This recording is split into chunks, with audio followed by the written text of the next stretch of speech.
ഏറ്റവും ബഹുമാനിയായ നമ്മുടെ ഈ ചടങ്ങിൻ്റെ ഉദ്ഘാടക ക്ഷണിച്ചടക്കം ഈ വേദിയിൽ നിന്ന് ഏറ്റവും പ്രിയപ്പെട്ടത്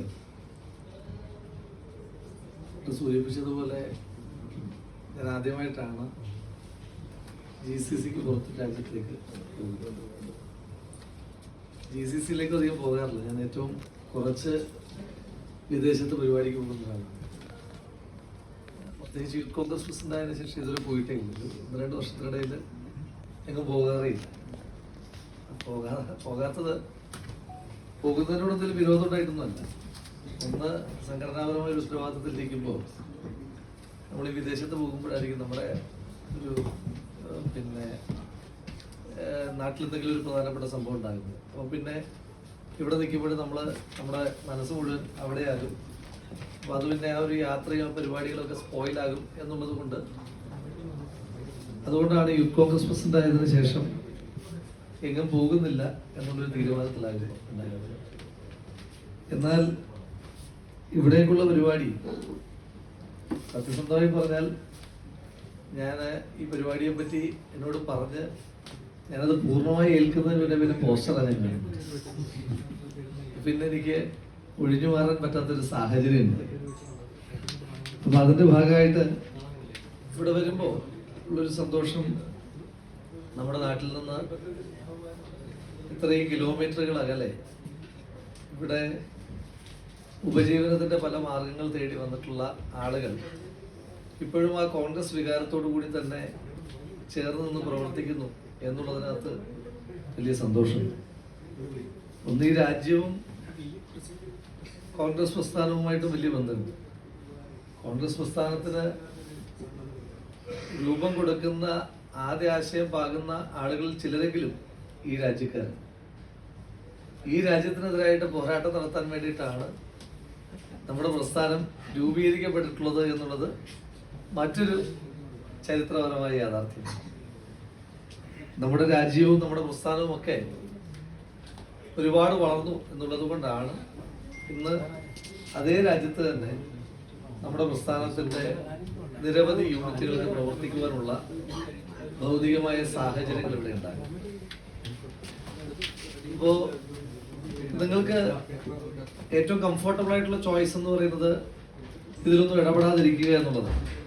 പക്ഷെ ആ കംഫർട്ടബിൾ ആയിട്ടുള്ള ചോയ്സിന് പിന്നാലെ നിൽക്കാതെ നാട്ടിലെ ചെറുതും വലുതുമായ എല്ലാ കാര്യങ്ങളിലും അവിടെ നിൽക്കുമ്പോഴുണ്ടാകുന്ന അതേ ആവേശത്തോടു കൂടി തന്നെ ഇടപെടുവാൻ വേണ്ടിയിട്ട് നിങ്ങൾ കാണിക്കുന്ന ഒരു താല്പര്യം, അതിപ്പോ കോവിഡ് മഹാമാരിയുടെ സമയത്തായാലും നമ്മുടെ നാട്ടില് പ്രളയമുണ്ടായപ്പോഴായാലും നാടിനെപ്പോഴൊക്കെ ആവശ്യമുണ്ടോ അപ്പോഴൊക്കെ നാടിനെ ചേർത്ത് പിടിക്കാൻ, അത് സംഘടനാപരമായിട്ട് മാത്രമല്ല, ഈ വിദേശത്തേക്ക് പോകുന്ന എല്ലാ മലയാളികളുടെ ഒരു പ്രത്യേകത കൂടിയാണ്.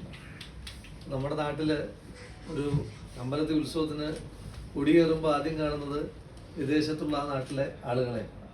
നാട്ടിലെ ക്ലബ്ബ് ഒരു പരിപാടി ഇടാനായിട്ട് നോട്ടീസ് അടിക്കുമ്പോൾ ആദ്യം കാണുന്നത്, മനസ്സിൽ കാണുന്നത് നിങ്ങളെപ്പോലുള്ള ആളുകളെ. അപ്പോൾ അത് അങ്ങനെ കാണുമ്പോൾ തന്നെ ആ പ്രതീക്ഷയ്ക്ക് ഒത്ത രീതിയിൽ തന്നെ നാടിനെ ഇങ്ങനെ ചേർത്ത് പിടിക്കുന്ന നിങ്ങളുടെ ഒരു സമീപനം എത്ര അഭിനന്ദിച്ചാലും മതിയാകാത്തതാണ്. വലിയ ദാരിദ്ര്യത്തിലേക്കൊക്കെ പോകുമായിരുന്ന നമ്മുടെ നാടിനെ അവിടെ നിന്ന് കൈപിടിച്ചുയർത്തിയത് തന്നെ പ്രവാസ ലോകത്ത് പ്രവർത്തിക്കുന്ന മലയാളികളാണ്. നമ്മുടെ രാജ്യത്തെ, നമ്മുടെ നാടിൻ്റെ, ഇന്ത്യയിലെ കേരളം എന്ന് പറയുന്ന ചെറിയ സംസ്ഥാനത്തിൻ്റെ ഏറ്റവും പ്രധാനപ്പെട്ട വരുമാന മാർഗം തന്നെ പ്രവാസികളുടെ റിട്ടേൺസ്. അപ്പം അങ്ങനെ പ്രവാസി റിട്ടേൺസിനെ ഇത്രയേറെ റിലേ ചെയ്തുകൊണ്ട് വേറെ ഏതെങ്കിലും ഒരു നാട് പ്രവർത്തിക്കുന്നുണ്ടോ എന്ന് പോലും സംശയമാണ്. അപ്പം അങ്ങനെ നമ്മുടെ എന്താ പറയുക, റൂട്ട്സിനെയും ആ വേദികളെയൊക്കെ അതേ രീതിയിൽ തന്നെ ഇപ്പോഴും നിലനിർത്തി പോകുന്നതിനകത്ത് വലിയ സന്തോഷമുണ്ട്. ഇനി ഇൻട്രാക്ഷൻ സെഷനൊക്കെ ഉണ്ടെന്ന് പറഞ്ഞതുകൊണ്ട് ഞാൻ ദീർഘമായിട്ടൊരു ആമുഖ പ്രസംഗത്തിലേക്ക് കടന്നു പോകുന്നില്ല. എന്തായാലും നിങ്ങളെയൊക്കെ കാണാൻ കഴിയുന്നതിനകത്ത് വലിയ സന്തോഷമുണ്ട്. വളരെ ചെറിയ സമയം മാത്രമാണ് ഇവിടെ ചെലവഴിക്കുന്നത്. അപ്പോൾ ആ ചെറിയ സമയം കൊണ്ട് തന്നെ പരമാവധി ആളുകളെ ഇത്തരത്തിൽ യോഗങ്ങളിലൂടെയൊക്കെ കാണാൻ കഴിയുക, നിങ്ങളുടെ കൺസേൺസ് മനസ്സിലാക്കാൻ കഴിയുക എന്നൊക്കെ പറയുന്നത് വലിയ, എന്നെ സംബന്ധിച്ചിടത്തോളം വലിയ ഉത്തരവാദിത്തമാണ്. ഇവിടേക്ക് വരുമ്പോൾ തന്നെ കുറേയേറെ ആളുകൾ ഫോണിലൊക്കെ വിളിക്കുമ്പോൾ പറഞ്ഞിരുന്നു UK നിന്ന് ഡയറക്റ്റ് ഫ്ലൈറ്റുകളുടെ എണ്ണം അല്ലാതെ കുറച്ചു എന്നുള്ള സാഹചര്യമൊക്കെ പറഞ്ഞിരുന്നു. അപ്പോൾ അതിനകത്തൊക്കെ ഇടപെടണം എന്നൊക്കെ പറഞ്ഞെങ്കിലും അതിനകത്തൊക്കെ ഒരു MLA നിലയിൽ ഇടപെടുന്നതിന് പരിമിതികളുണ്ട്. കാരണം അതൊന്നും ഒരു സ്റ്റേറ്റ് ഗവൺമെൻറ്റിൻ്റെ പരിധിയിൽ വരുന്ന കാര്യമല്ല. മറ്റേ ഈ കേരളത്തിൽ ഈ റെയിൽവേ മിനിസ്റ്ററുണ്ട്. ആര്യാടൻ സാറ് കേരളത്തിൻ്റെ റെയിൽവേ മിനിസ്റ്റർ ആയിരിക്കുമ്പോൾ ഈ റെയിൽവേ ചർച്ചകൾ നിയമസഭയ്ക്കകത്തുണ്ട്. അപ്പോൾ എനിക്ക് ആ ട്രെയിൻ വേണം, എൻ്റെ മണ്ഡലത്തിലേക്ക് ട്രെയിൻ വേണം എന്നൊക്കെ പറഞ്ഞ് വലിയ ചർച്ച നടക്കുമ്പോൾ ഒരിക്കൽ ആര്യാടൻ സാർ എഴുന്നേറ്റ് എന്നിട്ട് പറഞ്ഞു, ഞാൻ തന്നെ പ്ലാറ്റ്ഫോം ടിക്കറ്റ് ഇല്ലാതെ അകത്ത് കയറാൻ പറ്റത്തില്ല. അപ്പോൾ അതാണൊരു സ്റ്റേറ്റ് ഗവൺമെൻറ്റിൻ്റെ റെയിൽവേയിലുള്ള റോള് എന്ന് അദ്ദേഹം സൂചിപ്പിക്കുന്നത്. എന്ന് പറയുന്ന പോലെ തന്നെയാണ് വിമാനങ്ങളുടെ കാര്യത്തിലൊക്കെ സ്റ്റേറ്റ് ലെജിസ്ലേച്ചറിൻ്റെ ഉത്തരവാദിത്തങ്ങൾ അല്ലെങ്കിൽ ചെയ്യാൻ കഴിയുന്ന കാര്യങ്ങൾ വളരെ പരിമിതമാണ്. എങ്കിലും ചെയ്യാൻ കഴിയുക എന്ന് പറയുന്ന ഇടപെടലുകളാണ്, പൊതു ഇടത്തിലേക്ക് ഇത്തരം കാര്യങ്ങൾ ചർച്ചയിൽ കൊണ്ടുവരലാണ്. അപ്പോൾ അതടക്കമുള്ള വിഷയങ്ങൾ സ്വാഭാവികമായ ചർച്ചകളിലേക്ക് കൊണ്ടുവരാനുള്ളൊരു ശ്രമം എൻ്റെ ഭാഗത്തുനിന്നുണ്ടാകും എന്ന ഉറപ്പാണ് ഈ സാഹചര്യത്തിൽ തരാനായിട്ടുള്ളത്. ദീർഘമായിട്ട് സംസാരിക്കുന്നില്ല, ഇൻട്രാക്ഷനൊക്കെ ഉണ്ടെന്ന് പറഞ്ഞുകൊണ്ട് ദീർഘമായി സംസാരിക്കുന്നില്ല. എന്തായാലും വലിയ സന്തോഷമുണ്ട്. ഇനിയിപ്പോൾ അടുപ്പിച്ച് 15ഓളം യൂണിറ്റുകൾ പ്രവർത്തനം ആരംഭിച്ചു എന്നാണ് മനസ്സിലാക്കുവാൻ കഴിഞ്ഞത്.